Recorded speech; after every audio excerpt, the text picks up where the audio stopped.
ನಮಸ್ಕಾರ ಸ್ನೇಹಿತರೆ, welcome to Shilpa hi Kannada ಲಾಗ್ಸ್ಗೆ. ಎಲ್ಲರೂ ಹೇಗಿದ್ದೀರಾ? ನಾನು ಚೆನ್ನಾಗಿದ್ದೀನಿ, ನೀವು ಚೆನ್ನಾಗಿದ್ದೀರಾ ಅಂತ ಭಾವಿಸ್ತಾ ಬನ್ನಿ ಸ್ನೇಹಿತರೆ. ಎಲ್ಲರಿಗೂ ವರಮಹಾಲಕ್ಷ್ಮಿ ಹಬ್ಬದ ಶುಭಾಶಯಗಳು. ಇವಾಗ ನಾನು ವರಮಹಾಲಕ್ಷ್ಮಿಗೆ ಯಾವ ರೀತಿ ಡಬಲ್ ಸ್ಟೆಪ್ ನೀರಿಗೆ ಮಾಡಿಬಿಟ್ಟು ಯಾವ ರೀತಿ ಸೀರೆನ ಉಡಿಸೋದು ಅಂತ ತೋರಿಸ್ಕೊಡ್ತೀನಿ. ಕೆಳಗಡೆ ಒಂದು ಸ್ಟೂಲ್ ಟೈಪ್ ಹಾಕ್ಕೊಂಡಿದ್ದೀನಿ ಸ್ನೇಹಿತರೆ, ಚಿಕ್ಕದು ಮಣೆ ಟೈಪ್ ಹಾಕ್ಕೊಂಡಿದ್ದೀನಿ ಕಟ್ಟಿಗೆದು. ಅದರ ಮೇಲೆ ಒಂದು ಬಾಕ್ಸಲ್ಲಿ ಅಕ್ಕಿನ ಹಾಕಿಬಿಟ್ಟು ಅದು ಮತ್ತು ಅದರ ಮೇಲೆ ಒಂದು ಬಿಂದಿಗೆನ ಇಟ್ಬಿಟ್ಟು ಅದರೊಳಗಡೆ ನೀರು ಹಾಕಿದ್ದೀನಿ.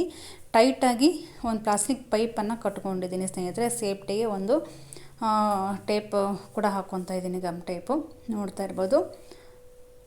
ಈ ಸೀರೆನ ನಾನು ಇವಾಗ ಉಡಿಸ್ತಾ ಇದ್ದೀನಿ ಸ್ನೇಹಿತರೆ. ಮೊದಲಿಗೆ ಚಿಕ್ಕದಾಗಿ ಸೆರಗನ್ನು ನೀರಿಗೆ ಮಾಡ್ಕೋಬೇಕು ಸ್ನೇಹಿತರೆ.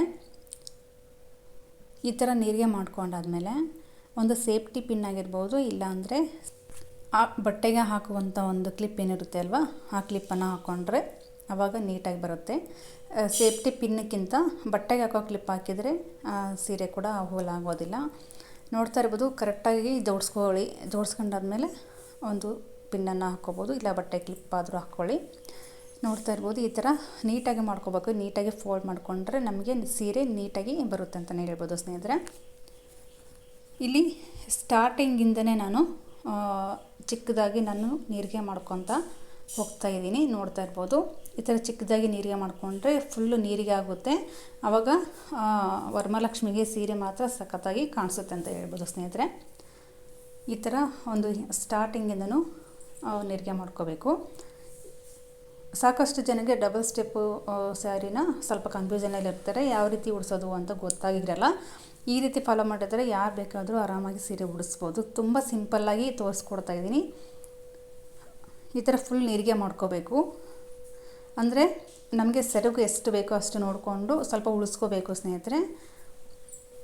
ಮನೇಲಿ ಯಾರಾದರೂ ಹೆಲ್ಪಿಗೆ ಅಂತ ಇದ್ದರೆ ಬೆಸ್ಟ್ ಕೆಲಸ ಅಂತ ಹೇಳ್ಬೋದು ಸ್ನೇಹಿತರೆ. ಇನ್ನೊಬ್ಬರ ಜೊತೆಗೆ ಕರ್ಕೊಂಡ್ರೆ ಅವರ ಹೆಲ್ಪ್ ತೊಗೊಂಡ್ರೆ ಇನ್ನೂ ನೀಟಾಗಿ ಬೇಗ ಕೆಲಸ ಆಗುತ್ತಂತ ಹೇಳ್ಬೋದು. ಈ ಥರ ತಿದ್ದಿದ್ರೆ ನೀರಿಗೆ ನೀಟಾಗಿ ಬರುತ್ತೆ ಸ್ನೇಹಿತರೆ. ಈ ಥರ ಆಫ್ ಮಾಡ್ಕೋಬೇಕು. ಆಫ್ ಅಂದರೆ ಸ್ವಲ್ಪ ಒಂಚೂರು ದೊಡ್ಡದು, ಆಮೇಲೆ ಇನ್ನೊಂದು ಚೂರು ಸ್ವಲ್ಪ ಚಿಕ್ಕದು ಮಾಡ್ಕೋಬೇಕು. ಈ ಥರ ಮಾಡ್ಕೊಂಡಾದ್ಮೇಲೆ ಈ ಥರ ಏನು ಬಿಂದಿಗೆ ಇಟ್ಟಿರ್ತೀವಲ್ವ, ಈ ಥರ ಹಾಕ್ಕೋಬೇಕು ಸ್ನೇಹಿತರೆ. ಒಂದು ಚಿಕ್ಕದು ಒಂದು ದೊಡ್ಡದು ಹಾಕ್ಕೋಬೇಕು. ಈ ಥರ ಹಾಕ್ಕೊಂಡು ಒಂದು ಪಿನ್ನನ್ನು ಹಾಕ್ಕೊಂಬಿಡಿ.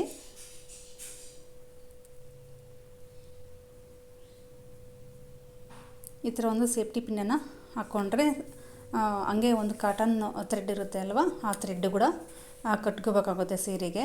ಸೀರೆ ಜಾರಬಾರ್ದು ಅಲ್ವಾ, ಅದಕ್ಕೋಸ್ಕರ ಈ ಥರ ಹಾಕ್ಕೊಳ್ಳಿ. ಅದಾದಮೇಲೆ ಆ ಸೆರಗನ್ನು ಈ ರೀತಿ ಮುಂದುಗಡೆ ತಂದು ಆಮೇಲೆ ಮತ್ತೆ ಫೋಲ್ಡ್ ಮಾಡಿಬಿಟ್ಟು ಹಿಂದುಗಡೆಗೆ ರಿಟರ್ನ್ ಹಾಕಬೇಕು ಸ್ನೇಹಿತರೆ.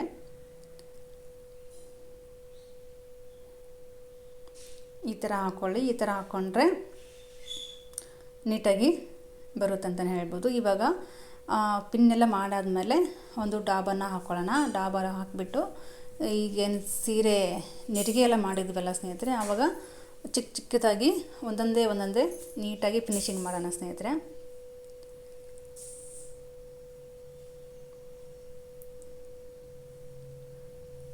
ಎಡ್ಜು ಲಾಸ್ಟಲ್ಲಿ ಏನು ಸೆರಗು ಬಂದಿರುತ್ತಲ್ವ, ಅದನ್ನು ಕಾಣದೇ ಇರೋ ರೀತಿಯಲ್ಲಿ ಒಂದು ಪಿನ್ನನ್ನು ಹಾಕ್ಕೊಂಬಿಡಿ.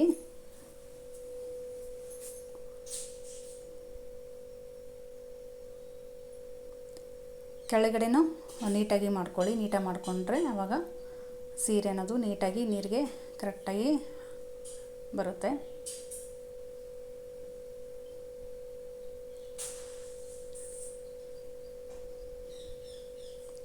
ಇಷ್ಟೇ ಸಿಂಪಲ್ಲಾಗಿ ಸ್ನೇಹಿತರೆ, ತುಂಬ ಸಿಂಪಲ್ಲಾಗಿ ಸೀರೆನ ಉಡಿಸ್ಬೋದು. ಈ ರೀತಿ ಒಂದು ಡಬಲ್ ನೀರಿಗೆನ ಮಾಡಿಬಿಟ್ಟು ತುಂಬ ಕಡಿಮೆ ಟೈಮ್ ಕೂಡ ಸೇವ್ ಆಗುತ್ತೆ ಅಂತಲೇ ಹೇಳ್ಬೋದು ಸ್ನೇಹಿತರೆ.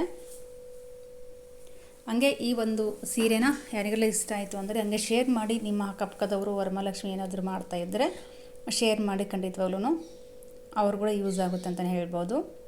ಹಂಗೆ ಇಷ್ಟ ಆದರೆ ಲೈಕ್ ಕೊಟ್ಬಿಟ್ಟು ವಿಡಿಯೋ ನೋಡಿ. Thank you so much.